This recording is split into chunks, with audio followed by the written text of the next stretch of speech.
how was the first impression that you had from Gambia? They are going to kill me.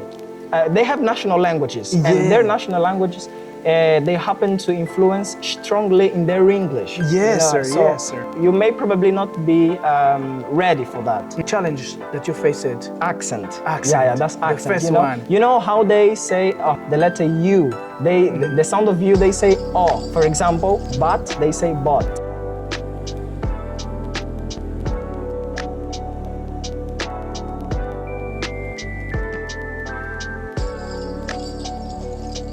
Olá pessoal, sejam mais uma vez bem-vindos ao Angopolyglot Podcast. Bernardo Silvino, a.k.a. Nado Kanza. Hoje eu tenho mais um convidado fera. Vocês sabem que eu trago aqui gajos feras. E o Gaspar ZUA é um deles, pessoal. É inglês clear, understandable, smart. Ai. E uma das coisas que eu gostei no rapaz é que ele não colocou pressão em si mesmo quando viu os seus amigos a passarem aqui. Porque eu acho que ele sabia que o momento certo ia chegar. Não sei, vamos ouvir dele hoje qual foi a impressão dele ao saber que ia estar aqui no Angopolyglot Podcast. Mas ele vem aqui porque tem muita coisa boa para participar. Ele foi um dos melhores alunos do Muito, mais. Ele atualmente trabalhou como tradutor e como intérprete nos Jogos Olímpicos. Ele estava com a seleção do Gabão. Gâmbia. Da Gâmbia, aliás, estava com a seleção da Gâmbia. Então, vamos saber como é que ele aprendeu inglês, como é que ele conseguiu ter esse inglês clear, bonito de se ouvir. Eu amo mesmo, bonito de se ouvir. Como é que ele conseguiu essa oportunidade? Claro, para vos inspirar, para vocês olharem para a história do Gaspar, inspirarem-se e seguirem os mesmos caminhos que ele. Gaspar, welcome to the show. Welcome to Angopolyglot Podcast. Well, thank you very much, sir. It's a huge honor being here with you. Okay. You know, I've been watching all the episodes of the podcast, and Yeah. I still can't remember that I'm here. You can believe it. I can't believe. Okay, good. But you know, as I told before, something that I like is that you didn't put pressure on yourself. Because I had some of your friends here, but I was like, the next boy will be this one because he's smart. The guy is smart. All right. And when you like sent me a message, and I was like, this is your moment, boy. Come here. Thank you. Come here sir. to shine. Actually, Lazar and I, you know, we're planning to come here. You know? I know. Yeah, something happened. And I couldn't come. You know? couldn't come, and I was like, oh my God, they betrayed me. Exactly. So, you know, I embraced this opportunity to, you know, ask you the invitation of being here. And thanks God you accepted it. Yes, because, you know, I know everyone. Exactly. I know everyone. If every single person who is doing something interesting, I know, I'm watching. I have my eyes on you. Just keep doing what you know. Expose yourself. This is the most important. And I saw you like at the hotel. I was like, this boy is... But before we keep talking, please introduce yourself to the audience. All right. My name is Gaspar ZUA. I'm 20. I'm being trained in ELT. It is English language teaching. I've been working as an English teacher for 3 years. Okay. And I've recently started my career in interpreting, you know, interpretation. Yeah. I saw. It's good. So Gaspar, before we go, you know, you are one of the best students at Muito, mais. Oh, really? Yes, you have like, there is a team that I love. I love listening, I love watching and something like that. So how did you dive into English? How did you start with the English language? How was your process? Please share with us. All right. Well. I started studying English when I was in my 6th grade. And my first teacher was my stepfather, you know? Really? Yeah, he was my first teacher. He started, you know, giving me some books, English books. I started reading them. And, you know, when I turned to 7th grade, you know, I was actually the best student in my class. Yeah. The teachers, I mean, the school teachers, they liked to listen to me. They liked to, well, even if there's no moment for speaking, they just wanted me to say anything. So, although I was a beginner, Yeah. they, you know, they loved to ask me questions, little questions, because they knew that I'm not that advanced, but I'm a boy that is really interested in being a good English speaker one day. Yeah. So in my 8th and 9th grade, I got in an English center where I developed my English. And that's it.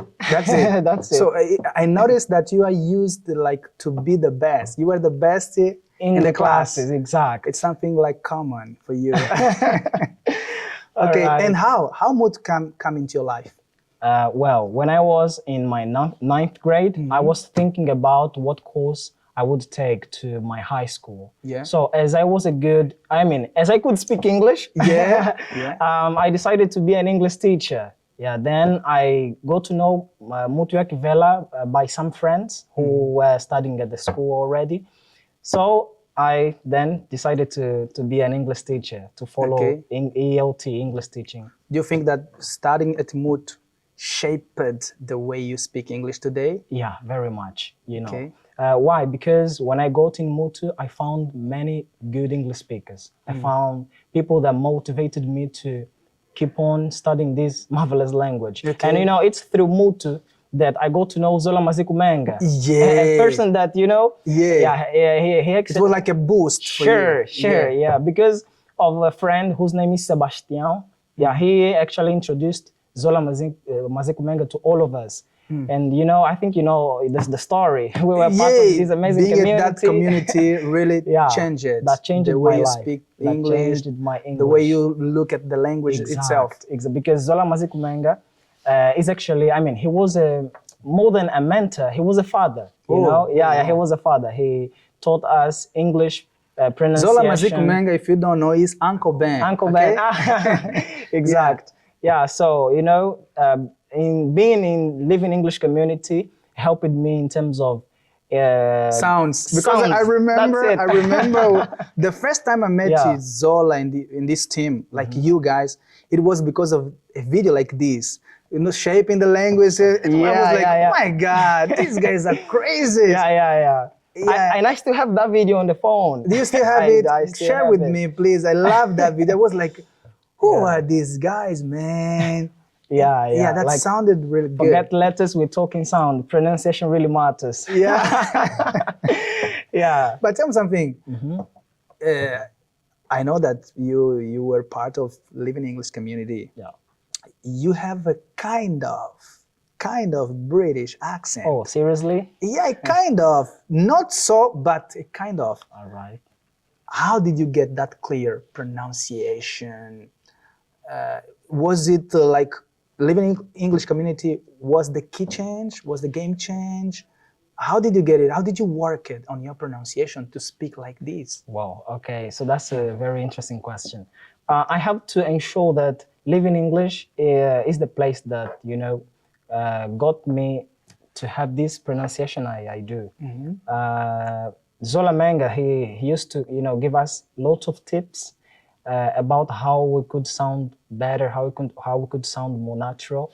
And his tips was more tailored in British sounding, not American. You know? Okay. Yeah. And something that also helped me in terms of improving my sounding is watching to British podcasts, British interviews, and that's how I improved my British pronunciation. Okay. Yeah. Good. So now, I know that you were you work also as an MC. Oh, yeah, I do. Let's talk about this experience. The first time that I went to Muito All right. I found you guy working as a MC, an Alright. MC, right? As a MC. Yeah. How did you get into that? Well, I've been working as MC since I was a beginner. Really? Yeah, These guys, he loves to show off, man.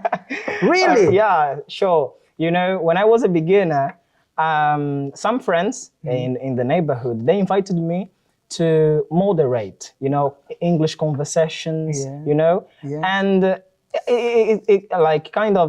it's something that I also like doing. I like speaking, I like communicating. So I decided to, when we got the opportunity to be MC at that event, William Shakespeare Day, I just accepted because it's actually one of the best events.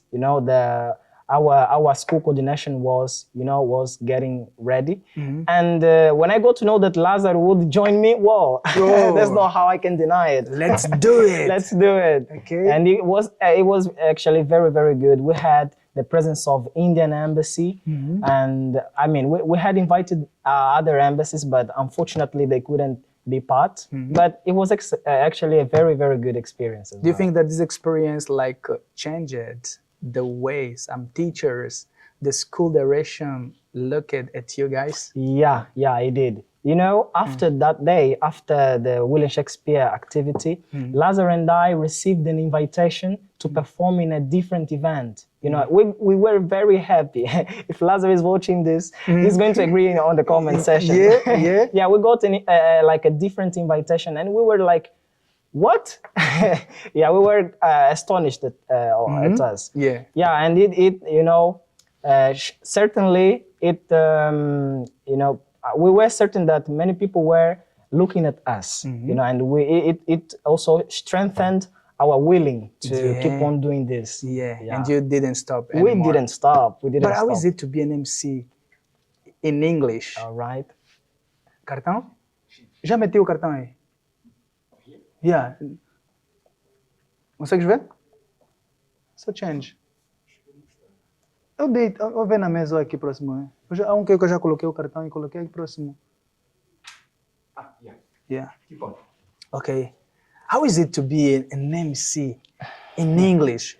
A guys who only like a master of ceremony only speak English. Do you have like many events where you go there and do that in English? Yeah, we have. You know, being an MC is very well. That's not that challenging. It's all about speaking. You know, something that you must be sure or you must be aware is first your level of English. You know, you must have such advanced English because you are in front of many people, people from such different places. They are watching you. You must know that whatever you say, they are taking into account. And sometimes you might not notice, but they are there to judge. They are there to criticize. They are there to do. That's what people normally do. Exact. They are more criticizing than like helping. Helping, you see? So you can't be perfect. No one is perfect. No one, but you must be good enough. You must be good enough. And how do you work on your vocabulary? If you need to know as much as what is possible in English, you need to have a very accurate vocabulary. How do you work on it? Because I was watching some of your videos from not only now, but from the very beginning that I saw you guys, I noticed that they have like a very, very accurate vocabulary, like they know like different words and something like that. How do you work on it? What helped you to build your vocabulary? Well, I can't say that I did much things, you know, in order to have a wide, you know, box of vocabularies. Actually, I can say that the time also, you know, mattered when you know, why? Because I think it's been 6 or 5 years since I started studying English. Yeah, so, you know, it's been almost 5 years since I started studying English. So I can say that I've been very immersed into English, you know. I watch, I listen, I do many things. And whenever I have, you know, the opportunity to get in touch with the language, I embrace that moment to learn, you know, to learn things. If I'm reading a book, that's something that I also did that, you know, helped me in terms of improving my vocabularies. Reading story books. Yeah, whenever I'm reading it, I have fun. I sort of learn from that, and I take vocabularies from that, specific vocabularies, you know. Do you write it down? Yeah, of course. I'm writing them down. Then you try to apply that in your, you know, different situations in order to memorize. Yeah, to memorize them. That's what I do. Good. You know, but now let's talk about what really brought you here, bro. Because I was happy for you. All right. I saw you in a room, in a hotel, and I was like, where are these boys? What an achievement. I know that you were working as an interpreter for the Gambian national team. Sure. First of all, how did you get this opportunity? We paid and we Just got a moment. Please, break it down. Just kidding. Yeah. Well. You know, I can say that I didn't have to strive to get this opportunity, and that's why I thank God. You know, I didn't have to go in a different place. No. I merely received a message on my WhatsApp, like, we are needing interpreters for the youth competition, African Games competitions. And you know that we have a group on WhatsApp. It's the group of our English coordination team of our school. So they said that they are needing interpreters. So Okay. me and some of my classmates we found that to be interesting. Then we texted that we're available to work on it. Okay. Yeah. After one day we had a meeting in Cidadela Desportiva. We had they were selecting according to ages, according to the level of English. And thanks God I was selected. I was one of them. Was there a test? No, actually, just there were people. There was a gentleman called Zola. Yeah, it was Another Zola. No, I'm not talking about Uncle Ben. Yeah, this is not Uncle Ben. This is another Zola. Exactly. Okay. There was a gentleman called Saul. He was actually talking to people, interacting. Many people were not attentive, but he was kind of testing. He was testing. Yeah, okay. Yeah, so he selected the people that should work on this activity, and I was one of them. So next day we had a meeting with the the secretary for the sports. The secretary for the sports, and we had a picture with him at the end. After, in the next day, we were given the hotels and the teams that we would work with. How did you feel, guys? Hey, Only for you. Exact. Very happy, Okay. They gave me the address of the hotel I would be hosted with the team. I think it was 12 o'clock. I went there. The hotel that I was given, it's Luanda. Luanda Hotel. Yeah, Luanda Hotel. It's around the 1 de Maio, near Sagrada Familia Church. Yeah. I got there, and before I go to Luanda, they told me to go to Hotel Tivoli. It's also around the city. Yeah. I went there and I found the team. I introduced myself and they received me in a very kind way, Yeah, wow. They are, something that they said that I was kind of shy. It's like, hey boy, you have a beautiful English. I was, oh, thank you. Yeah. Thank you very much. And we started interacting. Yeah.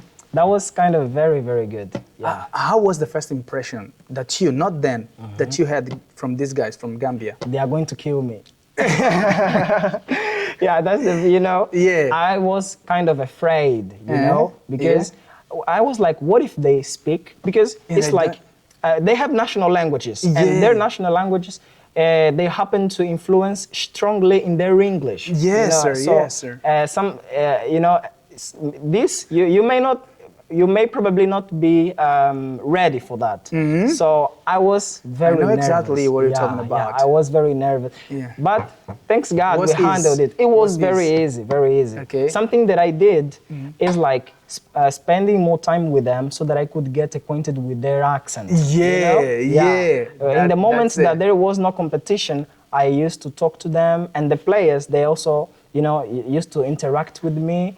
Something very interesting that you were charged with every single... Yes, wherever they go, I had to be there. Okay. Yeah, wherever if they wanted to visit any place in the city, I had to go along them. Okay. Yeah. Challenges that you faced. That's accent. Yeah, that's accent. The first one. You know how they say, or how they say the letter U. The sound of U, they say O. For example, but, they say bot. Summer, they say soma. Soma.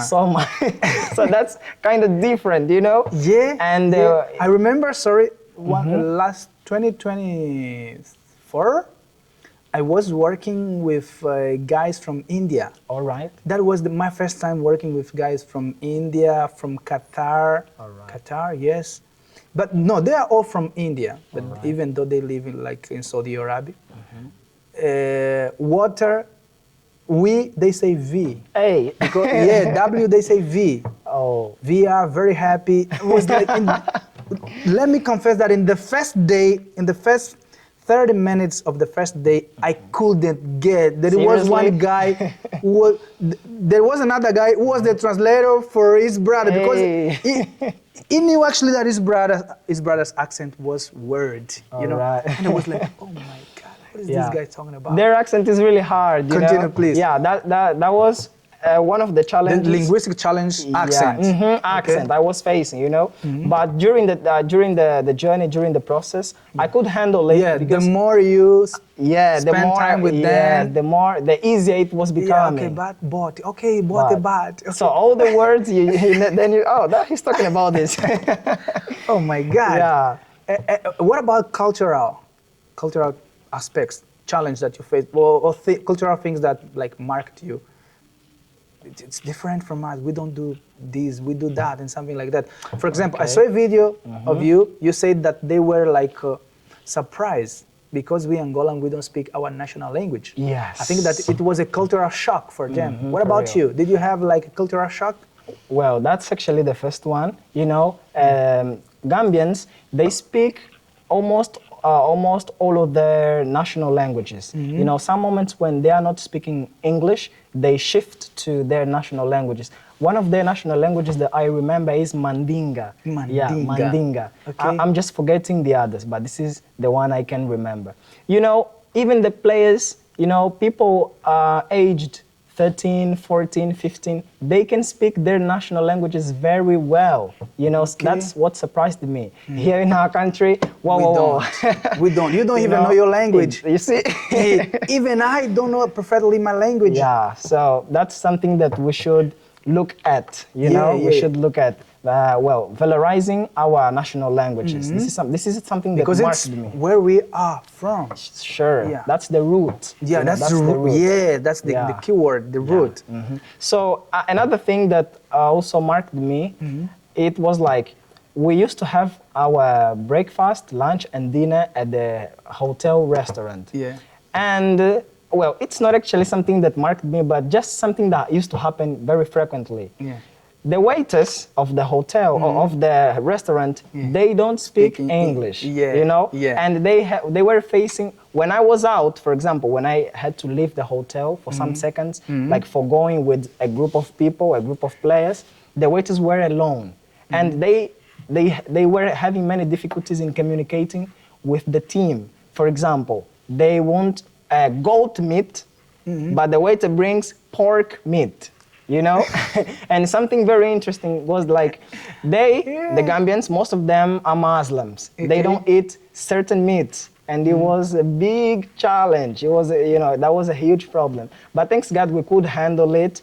In the last days, I had to be at the restaurant more time so that I could, you know, help them overcoming all these problems. Okay. Yeah. As an interpreter, I know, even though I don't know if this was your first experience, but I think that this was your first international Exact. That's it. Experience. The question that I was about to ask is, how did you prepare yourself, like, to work with a Gambian team, or better, what other skills do you think that helped you to take this role? Other skills, other knowledges that as an interpreter, as someone who is working as an interpreter, need to have, like, to work with, to have this role, you know? All right. To work as an interpreter in a situation like this. Well, that's very, very... Actually, I was waiting for this question.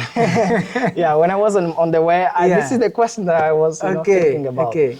Well, first one, you know, a high level of English. High level of English. High level of English. And, you know, sometimes it's not only about having a beautiful English, but it's about knowing if, you know, your English, I mean, if the message is being well conveyed, you know? Because I know people that are not actually very good at speaking, like they don't have a such advanced English, but when they speak, they convey a good message, you know? So interpreters, they should work on coherence, you know, and clarity, being clear while speaking, you know?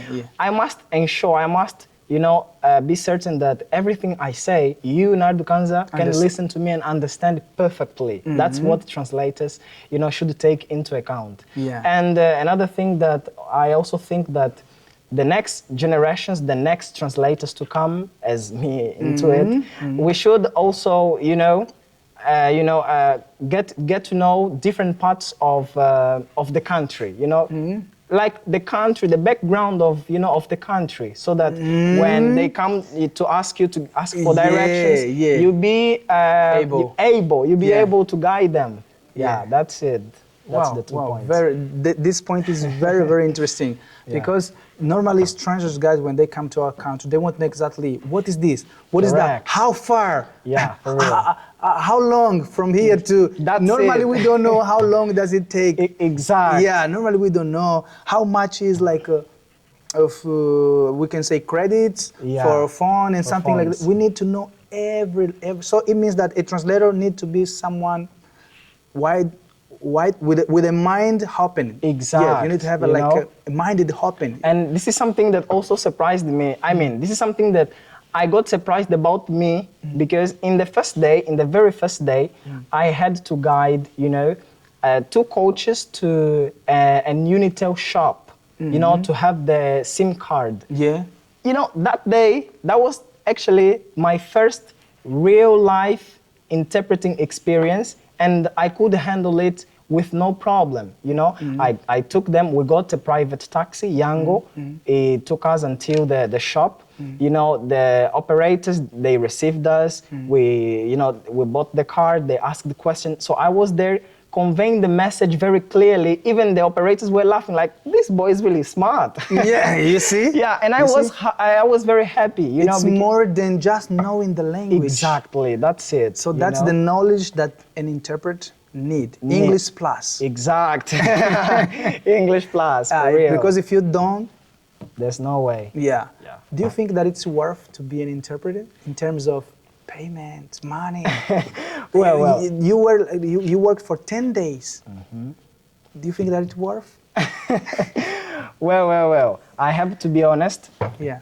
Working as an interpreter in our country that's worth, and it's rewarding. Okay. It's rewarding. I've been watching professional interpreters in our country, such as Augusto Cristiano Victor, Miss Irundina. They are very professionals in this field. Yeah. So I'm actually new in the field, and I'm already gaining much experiences, and I can ensure that this is worth. This is worth. At least in these competitions, we couldn't have that.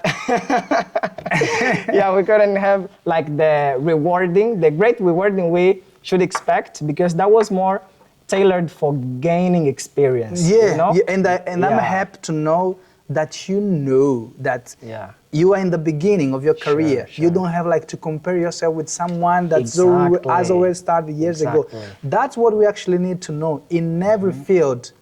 If you are starting something, don't try to compare yourself already with a guy who started years ago. You want to for example, if you are starting a business, you don't have to how can I in terms of payment, you don't have you don't need to wish to be paid as someone who started years ago, who have more experience than you. If you acknowledge that, guys, you're going to do your things very, very, very, very well. Yeah, for real, I agree. If someone wants to start to work as an interpreter, a young like you, what other advice would you give? What skills would you advise him to develop right now? First one, listening. Listening. Okay. You should be immersed in different English contexts. Because mostly we English speakers happen to be closer to British or English accents. So we listen to American songs, sometimes British podcasts and interviews. That's going to help you improve your listening. But as an interpreter, I'm sure you should, you should listen to different accents. Okay. Because what if you get in touch with a South African? Is that going to sound the same as you're talking to an American? That's going to be a very different thing, So we should listen to different accents. That's something that I advise all the interpreters to be aware of. What challenge they should be aware of, as an African interpreter? Other challenge that you should guys, you have to be aware that being an interpreter, an African interpreter, you'll face this and that, according to your experience. Well, honestly, I don't have much, I don't know at all about the challenges. Yeah. Because I'm actually on the way as well. On the way, yeah. Yeah. Starting. Yeah. But did you face any challenges? You said languages, something like that, accent, something like that. Yeah. What about other challenges? Is there something special that you faced that it was like, oh my God, I cannot face this again? I think another challenge that next interpreters can face is just tailored on professionalism. Yeah, interpreters you should be more professionals when guiding them. You have to be professional. Professional. Yeah, that's Tell me it. something. Was it easy for you to say goodbye to the Gambia national team? Look, this time probably Gambians are watching. Yeah. They are going to, Yeah. and many of them are going to say on the comment what happened in the very last day. You know. Okay. Yeah, tell me. That was the very first day I cried on my 20s. Really? You cried? Yeah, I cried. Because Gambians, I was no longer looking at them as a team. I was looking at them as a family. Okay. Because apart from being an interpreter, the coaches of the team were looking at me no longer as an interpreter, but as a son. The players as brother. They even invited me to go to the Gambian embassy. I had the privilege to be in person with the Gambian ambassador, Mr. Aji Jawara. Wow. So all these moments, we created a sort of affection. Yeah, a bond. Yes, that I was not expecting the day to say goodbye. And in that day, it was sudden, Yeah. like a coach, there's a madam whose name is Miss Mariama. If she's watching, I think she's going to say something on a comment as well. Yeah. Miss Mariama, she, with 7 players, they had to leave like in the next day. The next day I woke up and I was ordered to guide them until the national airport. So I did it. We got the car, then we went to the airport. When I moved back, our representatives, they called us and said, Gaspar, I was with Avelina and Sebastian. Mr. Sebastian. He said, you have to leave the hotel right now. I said, okay, there's no problem, but I didn't get ready for that. Okay. Yeah, I didn't get ready, so we had to say goodbye each other. That's why I said that was the first day that you cried in your 20s. Gambians, they hugged me, they thanked me a lot for for being close to them, for guiding them. We took pictures. That was a very beautiful moment. Wow, Yeah, wow, very that's beautiful good. moment. That's good. I think it was like a memorable experience. Exact. That's memorable, and I'll never forget. Wow, Yeah. wow. And how do you see yourself in the next years, the next months? Where do you see yourself? Well, I'll be promoting myself as an interpreter. Wow. And I wish to face other challenges. Yeah. I want to dive into interpretation and gain more experience in this field. Wow, wow, that's I very can deep. one day, go to another country and represent Angola with interpretation. You're good, you're good, you're smart. All right. Your English is already good. Right. You understood that you need more than English to be a good interpreter. So I think you know the way.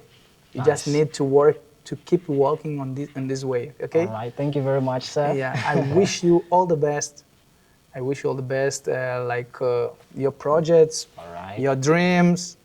Dreams are just dreams if we don't work hard to achieve them. Yeah, okay. That's it. Keep working hard. You can count on us. Angopolyglot support you. Okay. All right. So before we go, did you share like? I know that they offered you a shirt. Was it a shirt that they offered you? Yeah. What did you give to them?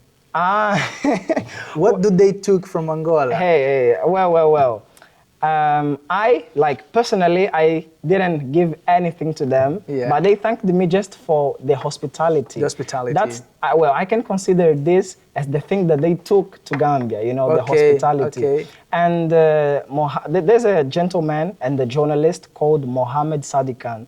He offered me the T-shirt because, he was like, you are my boy, and there's no other thing I can give you, so you can remember me. So you be with my T-shirt. Wow, He gave wow, me the T-shirt. And you know, the day that we left the hotel, there's another gentleman, a very clever, you know, gentleman, whose name is Mustafa, Mr. Mustafa. Mr. Mustafa. Yeah. He gave me like T-shirts. You know, he gave me some notes of dollars. Oh my God! Yeah. I was very happy. You know, God. in the same day, I had to go to a place so that I could exchange the money. Yeah. That was actually Guys, you better work on yourself. Work on yourself to be an interpreter. This is the good part, you know. Yeah, that's the great part. I was not waiting for that. I was not waiting for that. He gave me the notes of dollars and some kwanzas. Because he couldn't take it. Yeah, for real. I was not expecting that. Well, I thanked him very much. I thanked him very much. Yeah. That's how it was. Gaspar ZUA, the one. Thank you very much for coming, Gaspar. That's my pleasure. It was a pleasure talking to you. Okay. I hope that next time that you come here, you came with new stories, new experiences, and we're going to be open to you, okay? No problem. Thank you very much. That's my pleasure being here in Angopolyglot. See ya! See you. Wow. Thank you very much, Gaspar. All right, sir. Dollars. Vamos lá distribuir dollars, pá. Vamos lá distribuir. Calma aí, antes de que, deixa eu ver se está tudo ok. Te garanto que